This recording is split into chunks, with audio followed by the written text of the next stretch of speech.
tu acredita que eu... Rapaz, do nada, né? Pois é. Acredito que eu tava pensando nessa música ontem, mano. E que bom, né? Porque tem tudo a ver.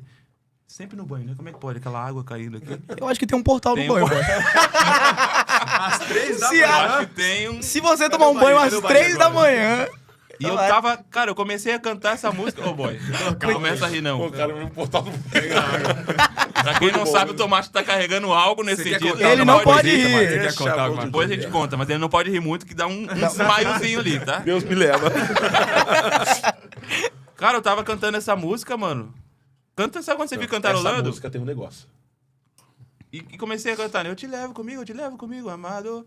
E pensando nas situações onde a gente vai. E às vezes...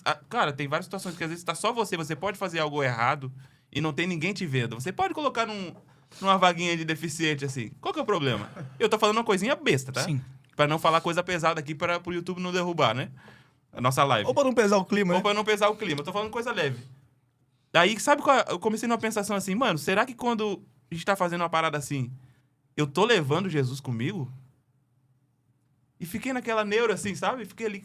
Rapaz, eu acho que tem momento que a gente não leva Jesus com a gente, mano. Nossa, total. É porque eu sei que Deus tá em todo lugar. É onipresente, ele tá aqui agora. Não tem como desconectar porque a gente tá nele, né? Tudo foi feito nele, por meio dele, pra ele. Mas tá entendendo a poesia no que eu tô falando? Sim. Jesus está com você, fazendo as coisas com você. Eu acho que isso é até mais pesado do que você tá expressando. Exato. Porque às vezes a gente tá fazendo algo errado e a gente se esquece que ele tá ali.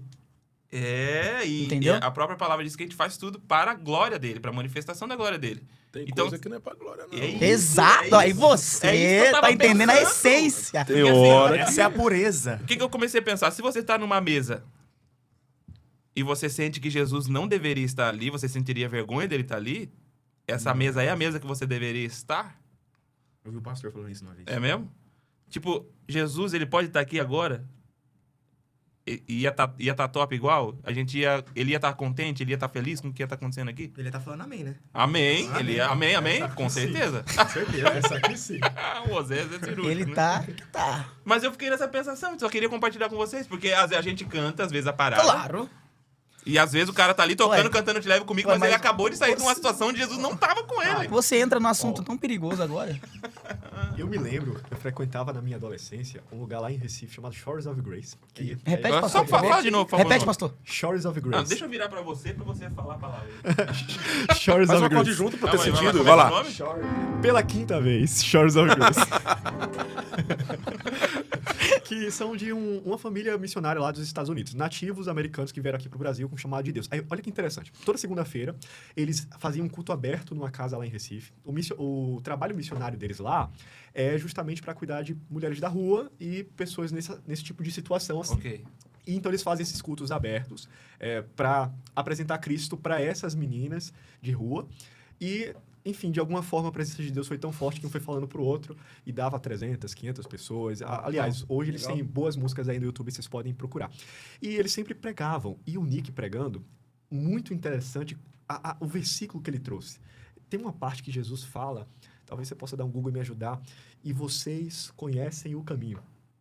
Eu posso estar enganado, mas eu acredito que ele está se referindo a que ele vai para o Pai, que no céu há muitas casas e muitas moradas, Sim. e que os discípulos ali conheciam o caminho. Mas pegando só essa parte, e vocês conhecem o caminho, ele falou, vocês sabem que em inglês não existe essa palavra conhecem, né? Em inglês é you know. E know é a nossa palavra para sabe. Uhum. E ele falou, porque no grego, a palavra dá o sentido não de saber, mas de conhecer. Então a gente acessou essa palavra com um outro nível de profundidade. Você tá subindo o nível, varão. Tá falando em grego. Aí, Eu não sei qual que é a palavra de grego, vai. mas com certeza, pelo fato do inglês, you know the way, você sabe o caminho, é a mesma mas não é esse o sentido é você conhece o caminho, significa que a gente não só tem a informação daquele caminho, como a gente está nele, como a gente já passou por aquele caminho. Entende? Eu penso que o que a gente faz para levar a igreja em adoração, por exemplo, não pode ser por um conjunto de informação, porque eu fiz um curso do zero ao ministro de louvor top, entendeu? Eu não posso ser esse cara. Piga. Eu não posso ser o cara que vai na imersão do fulano de tal, porque o fulano de tal é top no Brasil, e eu acho que eu saio dali e eu vou ser o próximo fulano de tal do ministro do Brasil também. Porque eu tenho uma informação de alguém que foi naquele lugar e conheceu aquele lugar. Mas será que eu tô apto para guiar aquele povo apenas com informação? Será que eu tô apto para ensinar sobre a cultura dos chineses, sendo que eu nunca fui para a China? E tudo que eu sei da China é aquilo que eu vejo nos Reels do Instagram? Tu tá entendendo o que eu quero dizer? O conhecer o caminho é muito diferente de você ter uma informação sobre aquele caminho. E eu acredito que a gente peca muito por não ter conhecimento de causa de Cristo. De fechar a porta do quarto. No meu caso, de cantar extremamente desafinado, não acertar um dó. E a presença de Deus invadir. Como tudo fechado. De 2 da manhã. Ninguém ao seu lado. Nenhum ventilador, nem ar-condicionado ligado. E um vento invadir o lugar que você está cantando totalmente desafinado.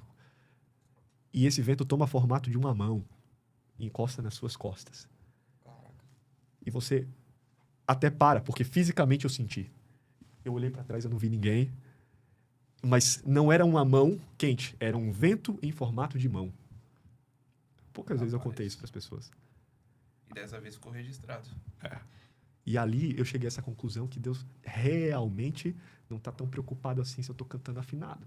Se eu estou fazendo a nota correta ou se o violão está afinado. Mas Ele está procurando a frequência do meu coração.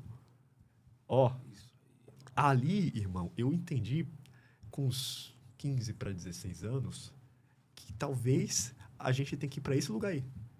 Talvez a gente encheu o nosso canto congregacional daquilo que vira, daquilo que dá certo. Mas baseado em que vira e dá certo? No barulho que a igreja faz? O que é isso dar certo? O que é dar certo? É o irmãozinho girar? É o outro fazer uma posição de chorar e postar aquela foto no Instagram? O que é o virar? Porque a gente talvez pode entrevistar 1000 pessoas que saíram da reunião de um culto e perguntar aí, o que aconteceu? Eu chorei, eu sorri, eu pulei. Ou não, eu fiquei pensativo. Mas e Cristo? Eu tenho um ponto muito interessante sobre isso que você está falando. Voltando na época que eu era de outra comunidade, né, que a gente não precisa citar o nome. Como eu disse, eu já cumpri a agenda naquela outra comunidade. Uma comunidade bem antiga. Né? Enfim. Quantos anos tem essa comunidade? Era 1910. Faz a conta aí. Enfim. Tá bom, mas assim, eu só tô dando essa introdução pra explicar. Vai do começo. Quando eu comecei a cantar na igreja, e eu tive minhas referências naquele ambiente, né? Tem pessoas que eu admiro e sigo até hoje. Eita, quase derrubei aqui. Tem pessoas que eu sigo e admiro até hoje, amigos meus, que pela graça de Deus estão bem relevantes nesse cenário, e até hoje cumprem agendas. E quando eu estava inserido nesse contexto, que eu começava a cantar, eu comecei a criar uma coisa na minha cabeça que eu acredito que muitas pessoas ainda vivem. E ainda tem essa visão errada. Que é, pra você dizer que um culto deu certo, ou pra você dizer que o seu louvor foi bom, a igreja tem que ter virado. E eu passei muito tempo acreditando nisso. Que se eu cantasse e 3 pessoas não chutassem a cadeira pra cima, não virasse 3 mortal, meu louvor tinha sido em vão. Não tinha acontecido nada. Eu passei muito tempo acreditando nisso, mano. Também. E quando eu saí desse ambiente pro outro, foi algo que Deus me desconstruiu muito. Porque, cara, eu cantava e, assim, eu via as pessoas se rendendo e eu falava assim, desde quando que eu comecei a pensar que pra acreditar que Deus está se manifestando, tinha que estar acontecendo um alvoroço dentro da igreja. Entende? E aí entra nisso que você falou. O que é virar a igreja? O que é dar certo? Entendeu? Eu acho que isso é um assunto que a gente pode... Incrível. Pode aqui expressar nossas opiniões. O que é dar certo? O que é virar a igreja? Até